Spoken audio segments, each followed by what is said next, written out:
konsep perbandaran merupakan suatu proses di mana bandar berkembang secara semulajadi atau melalui migrasi.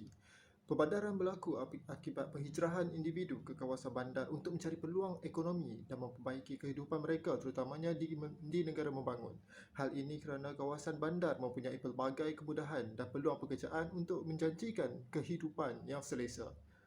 Pada tahun 2012 menyatakan bahawa kawasan bandar mempunyai semua kemudahan yang telah dibina dengan baik untuk menjadikan kehidupan manusia lebih selesa, dan tarikan utama bandar adalah dari aspek akses mudah kepada kekayaan. Walaupun dalam kes tertentu ramai di antara imigran menganggap mereka telah mendapatkan pekerjaan yang terjamin, padahal ia tidak semudah apa yang mereka sangkakan. Sebaliknya, mereka perlu menanggung kos sara hidup yang lebih jauh tinggi daripada sebelumnya dan menjadikan kehidupan yang lebih sukar daripada sebelumnya. Kawasan bandar dianggap sebagai kawasan pertumbuhan ekonomi, pusat kepelbagaian dan perubahan. Antara isu yang berlaku di negara-negara membangun antaranya adalah peningkatan jenayah. Peningkatan jenayah ni dikaitkan dengan proses urbanisasi ataupun proses pembandaran yang begitu pesat yang berlaku di kawasan bandar yang menyebabkan timbul pelbagai masalah seperti masalah sosial, aktiviti jenayah yang mana aktiviti ini berlaku dengan begitu banyak sekali disebabkan yang pertama kadar pengangguran yang begitu tinggi di kalangan pelbagai peringkat masyarakat.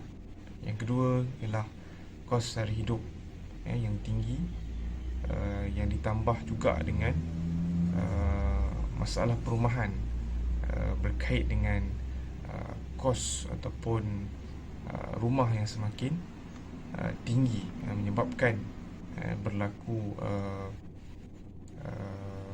kesusahan dalam kalangan masyarakat, menyebabkan mereka mengambil tindakan untuk melakukan jenayah untuk mendapatkan wang dan meneruskan kehidupan.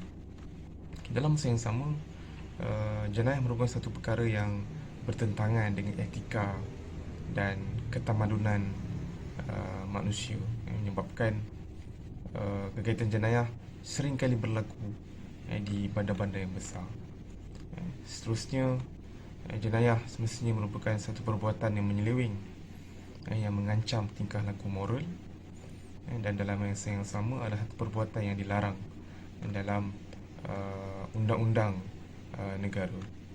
Jadi jenayah kekerasan adalah berkait dengan tindakan manusia yang kejam yang menyebabkan kemudaratan seseorang. Mufirin Ahmadin akan menerangkan faktor utama yang mempengaruhi kesalahan jenayah perbandaran yang pasti, iaitu dalam kajian kami, iaitu faktor kemiskinan, iaitu pengangguran, faktor politik, kelemahan dalam pengurusan undang-undang dan pengurusan. Faktor yang pertama, pengangguran. Pengangguran adalah wabak yang melanda banyak negara, terutama negara membangun, dan sangat berkait rapat dengan jenayah perbandaran. Ini bermakna terdapat jalinan yang rapat kait dengan situasi ekonomi dan mana-mana masyarakat dan negara dalam pengangguran dan kadar jenayah dan pengurusan. Faktor yang kedua, faktor kemiskinan. Kemiskinan merupakan punca perdana jenayah perbandaran dalam kalangan masyarakat yang sedang dilanda masalah keuangan, kos sara hidup yang tinggi. Pengurangan tahap kemiskinan boleh dicapai melalui usaha bersungguh-sungguh dan melaksanakan pelbagai program ekonomi seperti program pembasmian kemiskinan, pemangkasan ekonomi dan program keusahawanan oleh agensi kerajaan. Seterusnya, dari faktor politik. Faktor politik mungkin termasuk dalam dasar kerajaan yang disengajakan dalam kegagalan dan tadabir urus yang buruk, undang-undang penguasaan dan sistem keadilan jenayah yang lemah. Dasar kerajaan yang baik, inisiatif dan pelaksanaan program ekonomi dan pembangunan akan menghasilkan ekonomi yang kukuh yang akan menyediakan peluang pekerjaan di mana belia akan bekerja dalam ekonomi yang cukup kuat untuk menjamin mereka menjalani gaya hidup yang melampaui kehidupan masyarakat yang penuh kemiskinan. Seterusnya, faktor kelemahan penguasaan undang-undang. Penguasaan undang-undang akan menggalakkan pertambahan lebih banyak jenayah. Sesungguhnya tahap kebebasan kawalan jenayah polis di mana negara bergantung utama kepada tahap polis, tenaga kerja dan peralatan yang disediakan dalam memerangi jenayah. Yang terakhir, faktor pengurusan. Pendekatan terbaik dalam pengurusan jenayah perbandaran adalah kerajaan seharusnya melaksanakan program bandar selamat dan program omnipresent. Namun begitu, untuk mengurangkan jenayah ke tahap minimum dan untuk memastikan bahawa peraturan undang-undang dan hak asasi kenegaraan secara total, agensi keselamatan harus dilengkapi dengan sistem maklumat automatik moden untuk melaksanakan pengesanan, pencegahan dan kawalan jenayah yang berkesan. Secara kesimpulannya, isu jenayah di dalam bandar telah menjadi masalah besar kepada pentadbir dan penduduk di dalam bandar seluruh dunia. Kadar jenayah yang tinggi boleh mewujudkan masalah sosial di kalangan masyarakat di dalam bandar. Masyarakat di dalam bandar akan berasa tidak selamat dengan peningkatannya kadar jenayah. Seperti yang dinyatakan sebelum ini, pengurusan isu jenayah perbandaran telah menjadi kebimbangan oleh semua pihak dan pelbagai langkah kawalan serta pencegahan perlu dilaksanakan untuk memerangi jenayah.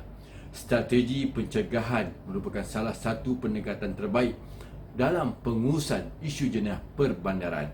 Oleh itu, semua agensi perlu bekerjasama dan bertindak lebih proaktif dalam usaha bersama-sama memerangi jenayah dalam bandar.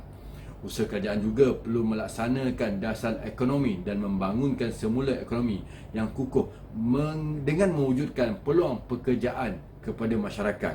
Secara tidak langsung dapat mengurangkan kadar kemiskinan dan kadar jenayah di setempat tersebut.